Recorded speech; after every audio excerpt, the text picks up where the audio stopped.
Hi, I'm Jim McCoy. I'm with the Mansfield Area Water and Sewer Authority. And I've been a water operator dealing with the TCE plume since about 1996. I first heard about it, never even understood what it was at first, and other than it is a degreasing agent, trichloroethylene, and they used to use it to clean metal and prep it for before plating. And there was an automotive plant here in Mansfield that used it way back in the 40s all the way through the 60s. And since then it's expanded. It's probably gone it's almost 2.5 miles now from where it began when I first started working with it.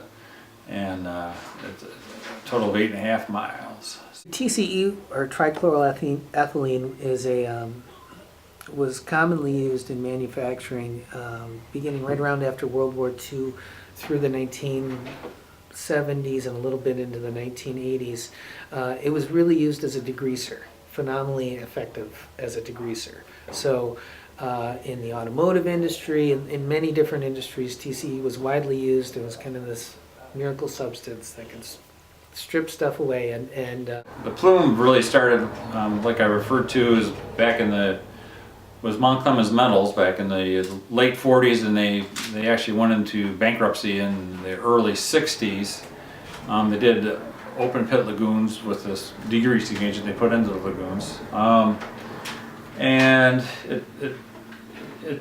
TCE rapidly dissolves in water, and that's what how they clean the metal, and that's why it travels through the water so fast versus some other agents are slow. Like for instance, that parallels the TCE plume. We have from the old ironworks that was south of town. They have a plume there, but it's very slow moving because it's caused from the tar and the iron from that, and that doesn't move through water very well. And that was it's well over 100 years old, but it's not even a quarter of the distance as the TCE plume is.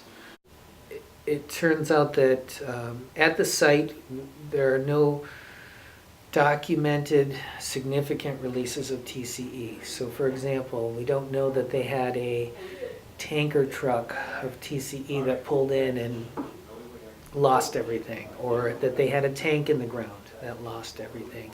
What we do know is that they use TCE in degreasers, and that those degreasers generally will require that fluid to be changed or cleaned.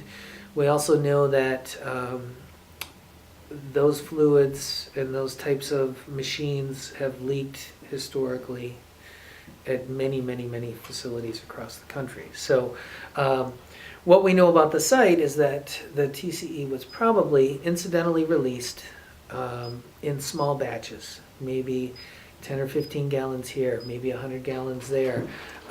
There was a wastewater lagoon out back, several wastewater lagoons. TCE likely was at one time discharged to those locations, as well as losses potentially under the building associated with the former degreasers. For us, it really affected us for supplying safe drinking water well, they call it an orphan site, in that the company that actually did the pollution, they no longer exist. So that's why the state kind of has been taking it over and doing it. They don't have to, but they have been so far. The fear with the state and with all of us is that their funds they're winding down to the end of what they have slated for this, and they're hoping to get refunded somehow with they're going to need more funds into the future as this goes.